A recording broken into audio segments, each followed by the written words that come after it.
सूर्य भगवान ने जवाब दिया, श्रीमद्भागवतान् मुक्ति सप्ताहं वाचनं कुरु इति सूर्यवचः सर्वैर्धर्मरूपं तविश्रुतम्।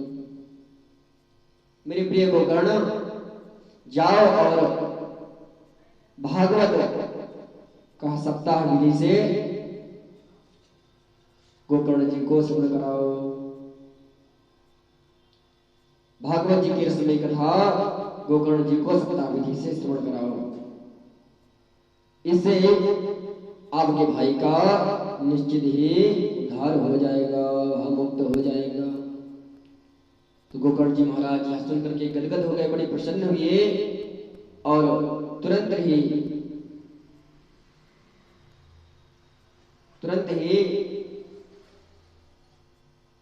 गोकर्ण जी महाराज ने भागवत की कथा की तैयारी करना आरंभ कर दिया। और जैसे ही लोगों को पता चला तो दौड़े दौड़े वहां पहुंच गए। लाखों संतों की भीड़ लग गई कि गोकर्ण जी महाराज भागवत की कथा सुनाने वाले हैं। तो गोकर्ण जी महाराज ने उन श्रोताओं के बीच में एक छोटा सा व्यास मंच बनाकर और एक बांस, हरा बांस 7 गांठ वाला वहीं पे गाड़ दिया, और बीच में बैठ करके व्यासपीठ पर विराजमान होकर कथा प्रारंभ कर दी। तो जैसे ही प्रथम दिन की कथा संपन्न हुई कि उस बांस की एक गांठ फट गई, क्योंकि धुंधकारी उसी बांस के भीतर प्रविष्ट होकर वायु रूप से कथा मृतपान कर रहा था। तो जैसे ही धीरे धीरे एक एक दिन की कथा संपन्न होती गई तो उस गांठ की बांस अपने आप फटती गई। एवं सप्त दिनेश्चैव सप्त ग्रंथि विवेदनं कृत्वा साधार स्कंध श्रवणातीततां जो। और 7 दिन में उस बांस की 7 गांठ फट गई और उसमें से दिव्य रूप धरो जातस्तु तुलसीदाममंडिता पीतवासो घनश्यामो मुकुटि कुंडलान्विता। 7 दिन का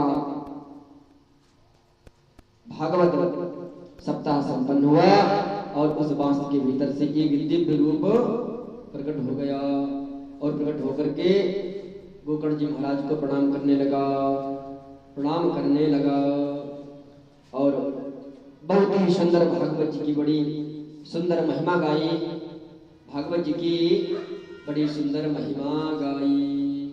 धन्या भागवती वार्ता प्रेत पीड़ा विनाशनी सप्ताहोऽपि तथा धन्य कृष्णलोकफलप्रदः। भागवत की गौरव गाथा गाई तो विमान आया। पार्षदों ने हाथ पकड़ करके धुंधकारी को विमान में बिठाया। तो गोकर्ण जी महाराज ने कहा, भाई ये कथा तो यहाँ सबने सुनी, तो फिर ये भेदभाव क्यों किया? कथा तो सबने सुनी, तो ये भेदभाव क्यों किया?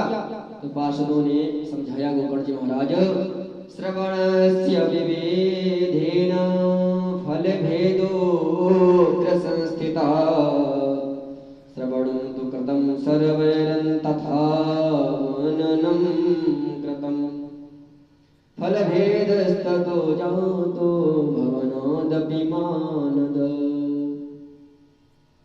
कथा सबने सुनी पर मनन चिंतन किसी ने नहीं की। श्रवण में भेद था, इसीलिए यहाँ रह गए। मुक्त होना तो केवल धुंधकारी ही चाहता था, इसीलिए वह मुक्त हो गया। तो गोकर्ण जी का हाथ पकड़ करके और पार्षदों ने विमान में बिठा लिया और धुंधकारी को लेकर के चले गए और श्रोता बेचारे इधर मोह टिका करके रह गए। श्रोता गोकर्ण जी महाराज से बोले, महाराज हम पे कृपा कीजिए, अरे हमको भी मुक्त कीजिए। तो गोकर्ण जी महाराज ने अगले महीने में फिर भव्य भागवत की कथा की और उस कथा में श्रोता इतने सावधान हो गए कि जितने श्रोता उतने ही विमान वहां आ गए और भगवान हरि साक्षात प्रकट होकर के और सभी श्रोताओं को अपने हृदय से लगा लिया। बोल भक्त वत्सल भगवान की जय। तो सनकादिक बोले महाराज अब बताइए, धुंधकारी जैसा प्रथम श्रेणी का महापापी जो प्रेत योनि में पड़ा था, वह भी भागवत की कथा सुन करके परम पावन हो गए। तो छोटे मोटे पापी तर जाएं, इसमें कौन सी बड़ी बात है। तो नारद जी समझ गए और बोले, सनकादियों सुनकर गदगद हो गए और बोले, महाराज सनकादियों से बोले, महाराज अब आप हमें यह बता दीजिए कृपा करके कि भागवत की कथा कैसे स्मरण करनी चाहिए और इसकी क्या विधि है।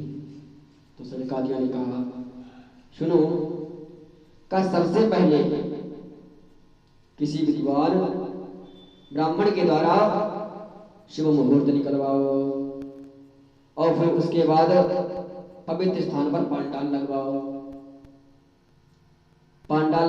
पवित्र स्थान पर पांडाल लगवाओ और कथा का प्रचार प्रसारण करो। यदि समय हो तो प्रचार प्रसारण करो और फिर पांडाल में व्यास मंच बना करके और व्यास मंच बनाकर उसके समीप एक तुलसी का वृक्ष वहीं पे लगाओ और जब वक्ता व्यास गद्दी पर बैठ जाए तो उसको साक्षात श्री सुखदेव जी के समान मानकर उसका पूजन करो।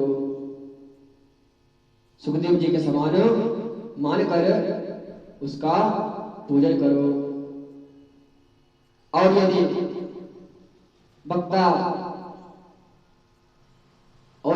वक्ता के प्रति आपकी बाल बुद्धि हुई कि ये तो अभी ना समझ है, बच्चा है, तो वह कितनी भी ऊंची बात कह दे फिर भी आपके चित्त पर पड़ने वाली नहीं है। इसीलिए वक्ता को सदैव से सुखदेव जी के समान ही मानना चाहिए। वक्ता को सदैव सुखदेव जी के समान ही मानना चाहिए। और वक्ता होना कैसा चाहिए? विरक्तो वैष्णवो विप्र वेद शास्त्र विशुद्धिकृत दृष्टांत कुशलो धीरो वक्ता कार्योर्तिनी स्पृह।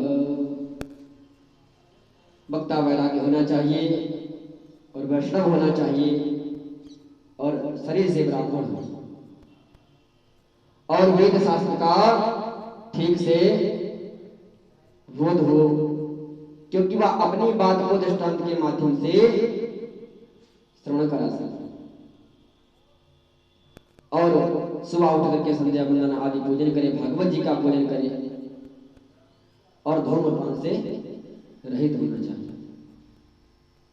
और 5 ब्राह्मणों का वर्ण करो जो भागवत के 5 ब्राह्मणों का वर्ण करो जो भागवत के 12 अक्षर मंत्र का जाप करते हैं। ओम नमो भगवते वासुदेवाय नमः, ओम नमो भगवते वासुदेवाय नमः। इस मंत्र का भाव जाप करते हैं। तो 5 ब्राह्मण इस बात के लिए करो। तो यह विधि सनकादिक नारद जी को समझा ही रहे थे कि तब तक श्री सुखदेव जी महाराज वहां प्रकट हो गए और वहां से मतलब भागवत के श्लोकों को अपने मधुर कंठ से गुनगुनाते हुए आनंद में झूमते हुए और अद्भुत व अलौकिक संकीर्तन ध्वनि होने लगी।